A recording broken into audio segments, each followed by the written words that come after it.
Hey guys, I know I haven't done a video in a long time.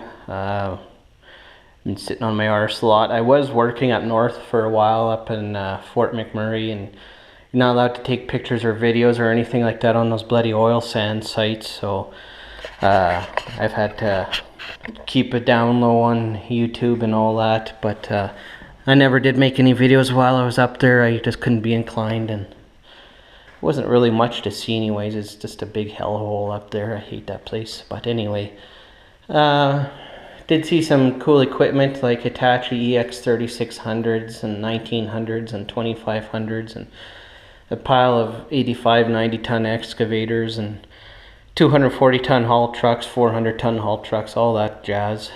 But yeah, I wasn't allowed to make a video or take pictures, so bunch of faggots. Anyway, So anyway, this video is supposed to be more about my Wildcat Trail, and I'm not really that much very in love with this thing anymore. One of the big problems with this thing is the exhaust on here. There's a catalyst inside the muffler here, and it makes it red hot, and the heat just sort of backs up into the header here. And it's a 2-cylinder motor, so the header goes right up to both cylinders at the back here. And the heat from it will start melting your firewall. You will actually melt a hole right into your firewall. And so I'm trying to take this thing apart so I can get the header off and get the muffler off. I'm going to wrap the header in heat wrap. I've got some around here somewhere in a bag. And I'll show you what it is. I've never used it before. I'm not into the whole racing thing or anything like that. But it's some sort of titanium exhaust heat wrap, and you wrap it around your exhaust, and then it doesn't, start your vehicle on fire, I guess. The other thing to do is take the stupid muffler off, and from this side here, you take a masonry drill bit on a 1/2 inch drill, like hammer drill, and you hammer out all that ceramic material. It's somewhere in here. And then you don't have that catalyst in there making things red hot anymore. And apparently it sounds a little bit better, and you might get a little more power out of the motor. But to me, this thing has more than enough power for what I need it for. It's 50 inches wide. I mean, why would you need more power? You're just going to end up on your ass anyways, or on your head. So yeah, I'm gonna try and do all these things that I found on a forum and wrap the exhaust there. I've got some heat shield stuff to put against the firewall, and maybe on the underside of the box here, so this doesn't melt because it gets hot. So it's aluminized heat barrier, adhesive backed. So I'm gonna maybe get some more of that, and then I'll put it all over the back of the firewall here and try and protect everything. Somebody else said that the 2015s and 2016 Wildcat trails all have a different firewall that's kind of pushed out a little bit more or something like that. I don't know. So it's not supposed to get so bloody hot like that, or it's not supposed to melt through. So 2 things I'm going to do with it. And then the other thing that I'm still up in arms about is dealing with my air intake. Your air for your engine and your clutch and all that comes in through here. Now the clutch I'm not too concerned about. I mean, it's not, as big a deal as a motor. Your air intake, it all goes in through here and into this box. It's got a foam filter, one of these oil types, and frequently when you go quadding, you're quadding in dusty conditions. I know I am, especially when I'm in the sandy lines. You should see all the freaking sand I got out of here still, and this was after pressure washing it and hosing it off with a garden hose too. So and just because the way the plastic all folds on top of itself, you can't get at everything. So anyway, this is a stupid freaking idea, and I hope somebody from Arctic is watching, especially an engineer, because your rear tire kicks up all this dust and dirt, and then of course it's getting sucked into the engine, or sucked into your filter, dirtying your filter even faster. So a lot of guys now are going and snorkeling up through here and that, but I usually put a windshield across the back because it creates less dust in the cab area. And I don't really want to have to snorkel because you got to start cutting holes in plastic and all that, and I don't know. Then people think you're one of those guys who goes and, I don't know, plays in the bog kind of thing in the muskeg, and really I don't. The only time I did was by accident, and that was in floating muskeg, and a whole different story.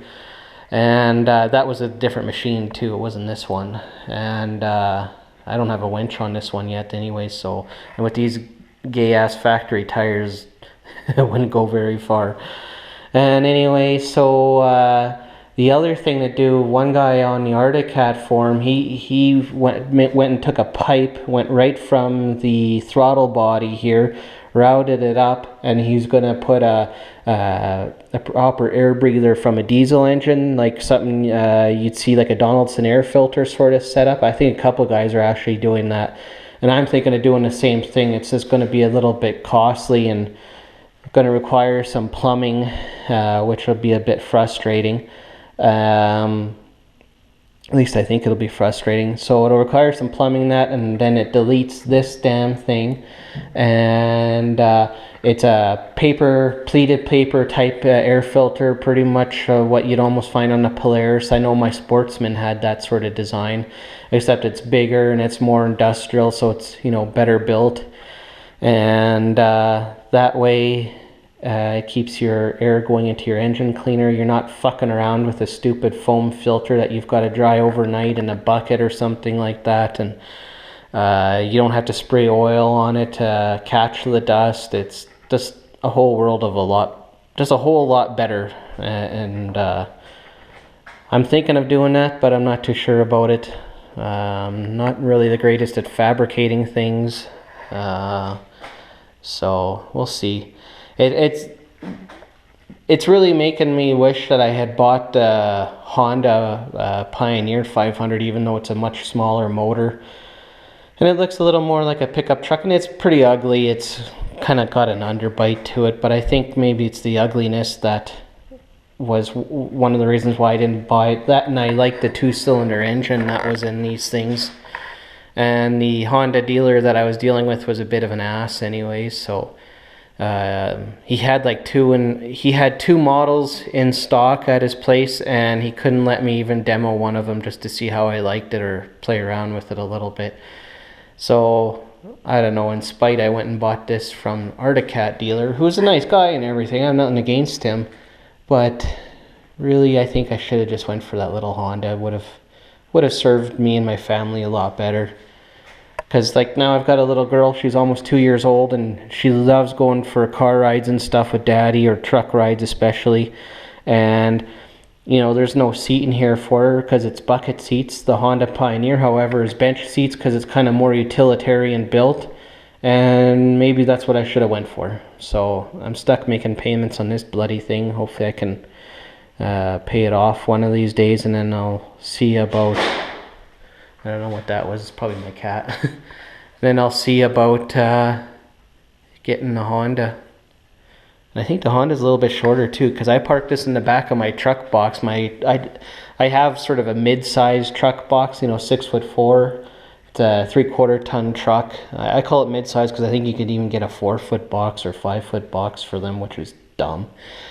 And so in order to get it in there, so my tires aren't overhanging my tailgate, I have this. And I bought this back in Manitoba last summer. And it cost me $1,000, but it was worth it.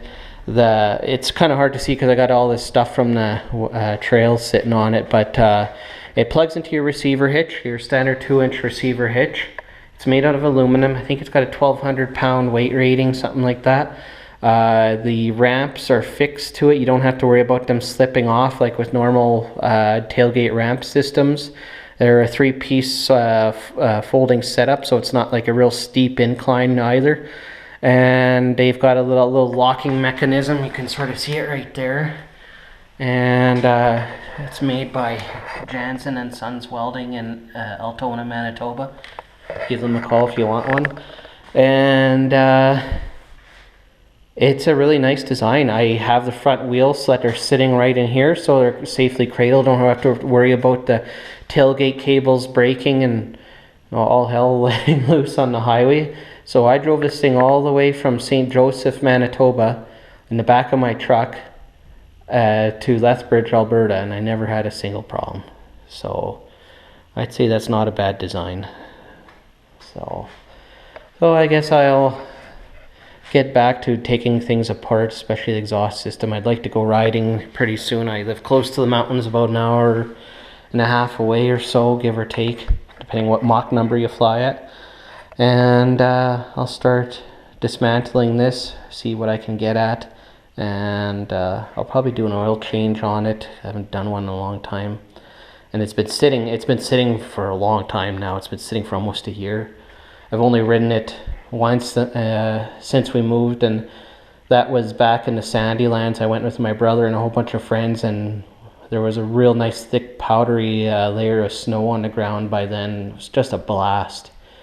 And it was one of the things I really liked about this thing was it's got pretty smooth suspension. I've got that Fox suspension. I think you could get Elka as well, depending, you know, if you got the premium model or not. I have kind of the plain Jane 12-inch rims, 25 or 26-inch tires, which are way too small. But my brother and I, we were on the LaSalle River at one point, not last winter, but the winter before. We got up to 50 miles an hour in this thing, blasting over these little drifts and stuff like that. So, I mean, these are just fantastic suspension-wise. It's just a lot of other things that Arctic Cat could refine on them. So I've got some more lights I'm going to put on it. I got these lights that were normally $80 at Princess Auto. They're LED lights. They're not flashing or anything like that. And they were on sale, and I got them for $40. I just have to decide where I'm going to put them on it. So I'd kind of like to maybe clamp them to the bar or something like that, but I don't know. I think they might almost get wrecked going through the bush, and whatever. We'll figure it out. Might think about putting them on the roof. I've got the roof moved forward because I had to take all this stuff apart just to tip up the box. See about disconnecting these lights too before I start doing this heat wrap thing. But yeah, Arctic Cat Wildcat Trail, not the best thought out design, that's for sure. I've heard it's better than a Razor, but we'll see. Talk to you guys later. Bye.